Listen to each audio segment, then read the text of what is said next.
ನಮಸ್ಕಾರ ಪ್ರೀತಿಯ ಬಂಧುಗಳೇ, ಮನಸ್ಸಿಗೆ ಶಾಂತಿ ಹಾಗೂ ಜೀವನಕ್ಕೆ ಬೆಳಕನ್ನು ನೀಡುವ ಆಧ್ಯಾತ್ಮ ಪ್ರಪಂಚ ಚಾನಲ್ಗೆ ನಿಮಗೆಲ್ಲರಿಗೂ ಹೃದಯಪೂರ್ವಕ ಸ್ವಾಗತ.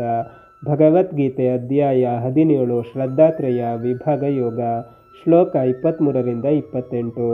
ಈವರೆಗೆ ಕೃಷ್ಣ ಹೇಳಿದ ಸಾತ್ವಿಕ ಕರ್ಮದ ಮಹತ್ವವನ್ನು ಹೇಳುವ ಅರ್ಥವಾದ ಈ ಅಧ್ಯಾಯದ ಮುಂದಿನ ಭಾಗ. ಅರ್ಥವಾದ ಎಂದರೆ ಸಾತ್ವಿಕ ಕರ್ಮದ ಮಹತ್ವಿಕೆಯನ್ನು ಹೇಳುವ ನಿರೂಪಣೆ. ಶ್ಲೋಕ 23. ಓಂ ತತ್ಸತ್ ಇತಿ ನಿರ್ದೇಶ ಬ್ರಹ್ಮಣ ತ್ರಿವಿಧ ಸ್ಮೃತಃ ಬ್ರಾಹ್ಮಣಾಂ ತೇನ ವೇದಾಚ ಯಜ್ಞಾಚ ವಿಹಿತ ಪುರ. ಓಂ ಪ್ರಪಂಚವನ್ನು ಹೊತ್ತವನು ಮತ್ತು ಪ್ರಪಂಚದಲ್ಲಿ ತುಂಬಿರುವವನು, ತತ್ ವೇದಗಳ ಮೂಲಕ ಪರೋಕ್ಷವಾಗಿ ಮಾತ್ರ ತಿಳಿಯಲು ಸಾಧ್ಯವಾದವನು, ಸತ್ ಎಲ್ಲ ಶುಭ ಗುಣಗಳಿಂದ ಪೂರ್ಣನಾದವನು. ಇವು ಭಗವಂತನ 3 ಹೆಸರುಗಳು. ಆ ಭಗವಂತನೇ ವೇದಗಳನ್ನು, ವೇದಜ್ಞರನ್ನು ಮತ್ತು ಯಜ್ಞಗಳನ್ನು ಅಣಿಗೊಳಿಸಿದನು. ಓಂ ತತ್ ಸತ್ ಇವು 3 ಭಗವಂತನ ಹೆಸರುಗಳು. ಭಗವಂತನ ಸ್ಮರಣೆಗಾಗಿ, ಭಗವಂತನನ್ನು ಕರೆಯುವುದಕ್ಕಾಗಿ ಜ್ಞಾನಿಗಳು ಈ ರೀತಿ ಅನುಸಂಧಾನವನ್ನು ಬಳಕೆಗೆ ತಂದರು. ಭಗವಂತನ ಹೆಸರು ನಮ್ಮ ಹೆಸರಂತಲ್ಲ, ಆತನ ಹೆಸರು, ಆತನ ಗುಣವಾಚಕ ಪದಗಳು. ಓಂ ಭಗವಂತನಿಗೆ ಮೀಸಲಾದ ಹೆಸರು. ಇದು ಮನುಷ್ಯನ ಒಟ್ಟು ಜೀವನದ ಎಲ್ಲ ಮುಖವನ್ನು 3 ಅಕ್ಷರಗಳಲ್ಲಿ ಹೇಳುತ್ತದೆ. ಆ ಅಕ್ಷರಗಳು ಆ ಓಮ. ಇಡೀ ಜಗತ್ತು ಯಾರಲ್ಲಿ ಓತವಾಗಿದೆಯೋ, ಇಡೀ ಜಗತ್ತು ಯಾರಲ್ಲಿ ಹೆಣೆದುಕೊಂಡಿದೆಯೋ ಅವನು ಓಂ. ನಾವು ಮಾಡುವ ಸಮಸ್ತ ಕರ್ಮವು ಅವನಲ್ಲಿ ಅರ್ಪಿತವಾಗಿದೆ ಎಂದು ಹೇಳುವುದಕ್ಕಾಗಿ ಓಂಕಾರವನ್ನು ಬಳಸುತ್ತಾರೆ. ಹರಿ ಓಂ ಎಂದು ಪ್ರಾರಂಭದಲ್ಲಿ ಹೇಳಿದರೆ, ನಾನು ಮುಂದೆ ಮಾಡತಕ್ಕ ಸಮಸ್ತವೂ ಭಗವಂತನಿಗೆ ಅರ್ಪಿತವಾಗಿದೆ ಎಂದು ಹೇಳಿದಂತೆ. ಓಂಕಾರದ ಬಗ್ಗೆ ಹೆಚ್ಚಿನ ವಿವರಣೆಗಾಗಿ ಅಧ್ಯಾಯ 7 ಶ್ಲೋಕ 8-9 ನೋಡಿ. ತತಃ ಅಂದರೆ ತುಂಬಿರುವವನು. ಭಗವಂತ ಸಮಸ್ತ ಗುಣಗಳ ನೆಲೆ, ಗುಣಪರಿಪೂರ್ಣನಾದ ಅವನು ಸಮಸ್ತ ವೇದದಲ್ಲಿ ತುಂಬಿದ್ದಾನೆ. ಆದ್ದರಿಂದ ಆತ ತತ್. ಇನ್ನು ಸತ್ ಎಂದರೆ ಯಾವ ದೋಷವೂ ಇಲ್ಲದವ. ಹೀಗೆ ಓಂ ತತ್ ಸತ್ ಎನ್ನುವುದು ವೇದಕಾಲದ ನಾಮತ್ರಯಗಳು. ಇಂದು ನಾವು ಹೇಳುವ ಅಚ್ಯುತಾಯ ನಮಃ, ಅನಂತಾಯ ನಮಃ, ಗೋವಿಂದಾಯ ನಮಃ ಕೂಡ ಇದೇ ಅರ್ಥವನ್ನು ಕೊಡುತ್ತದೆ. ಅಚ್ಯುತ ಅಂದರೆ ಯಾವ ಗುಣದಿಂದಲೂ ಚ್ಯುತನಾದವನಲ್ಲ ಎಂದರ್ಥ. ಅವನಿಂದ ಚ್ಯುತನಾಗಿ ಈ ಜಗತ್ತಿಗೆ ಅಸ್ತಿತ್ವವಿಲ್ಲ. ಆತ ಸರ್ವ ಜಗತ್ತಿಗೆ ಆಧಾರ. ಇನ್ನು 2ನೇ ನಾಮ ಅನಂತ, ಅಂತವಿಲ್ಲದ್ದು ಅನಂತ. ಯಾರ ಗುಣಗಳಿಗೆ ಕೊನೆಯಿಲ್ಲವೋ ಅವನು ಅನಂತ. 3ನೆಯ ನಾಮ ಗೋವಿಂದ. ಗೋ ಅಂದರೆ ವೇದಗಳು. ಸಮಸ್ತ ವೇದಗಳಿಂದ ಪ್ರತಿಪಾದ್ಯನಾದ ಭಗವಂತ ಗೋವಿಂದ. ಒಟ್ಟಿನಲ್ಲಿ ಸಂಕ್ಷಿಪ್ತವಾಗಿ ಇಲ್ಲಿ ಓಂ ತತ್ ಸತ್ ಎಂದರೆ ಜಗದಾಧಾರನು, ಸಮಸ್ತ ಗುಣಪೂರ್ಣನು, ಸಮಸ್ತ ವೇದ ಪ್ರತಿಪಾದ್ಯನು, ಸಮಸ್ತ ದೋಷ ದೂರನು ಆದ ಭಗವಂತ ಎಂದರ್ಥ. ಇಂತಹ ಭಗವಂತ ವೇದವನ್ನು ಸೃಷ್ಟಿ ಮಾಡಿದ. ಅದರಿಂದ ಜ್ಞಾನಿಗಳಾಗಿ ಎಂದು ವೇದಜ್ಞರನ್ನು ಸೃಷ್ಟಿ ಮಾಡಿದ. ಜ್ಞಾನಪೂರ್ವಕವಾಗಿ ಕರ್ಮ ಮಾಡಿರೆಂದು ಯಜ್ಞವನ್ನು ಸೃಷ್ಟಿ ಮಾಡಿದ. ನಮ್ಮಲ್ಲಿ ಕೆಲವರು ವೇದ ಪೌರುಷೇಯ ಎಂದು ಹಾಗೂ ಇನ್ನು ಕೆಲವರು ವೇದ ಅಪೌರುಷೇಯ ಎಂದು ವಾದ ಮಾಡುವವರಿದ್ದಾರೆ. ಸೃಷ್ಟಿಪೂರ್ವದಲ್ಲಿ ಪರಮಪುರುಷನಿಂದ ಉಚ್ಚರಿಸಲ್ಪಟ್ಟ ವೇದ ಪೌರುಷೇಯ.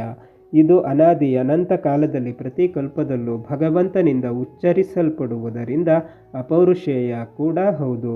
ಆದ್ದರಿಂದ ಈ ಕುರಿತು ಮಾಡುವ ವಾದ ವ್ಯರ್ಥ.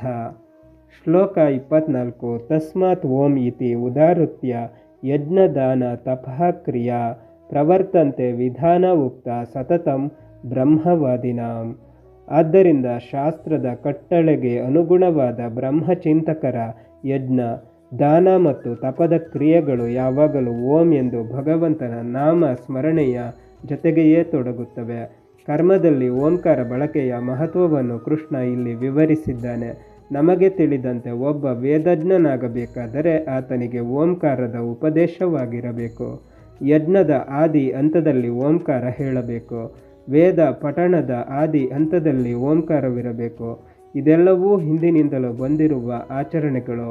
ನಾವು ಮಾಡುವ ಯಾವ ಕಾರ್ಯವೇ ಇರಲಿ, ಅದನ್ನು ಪ್ರಾರಂಭಿಸುವಾಗ ಇದನ್ನು ಭಗವಂತನ ಪೂಜಾರೂಪವಾಗಿ ಮಾಡುತ್ತೇನೆ ಎನ್ನುವ ಸಂಕಲ್ಪ ಮಾಡಿ ಮಾಡುವುದು ಮತ್ತು ಅಂತ್ಯದಲ್ಲಿ ನಾನು ಮಾಡಿದ್ದನ್ನು ಭಗವಂತ ಸ್ವೀಕರಿಸಲಿ ಎಂದು ಹೇಳುವುದು ಇದರ ಮೂಲ ಉದ್ದೇಶ.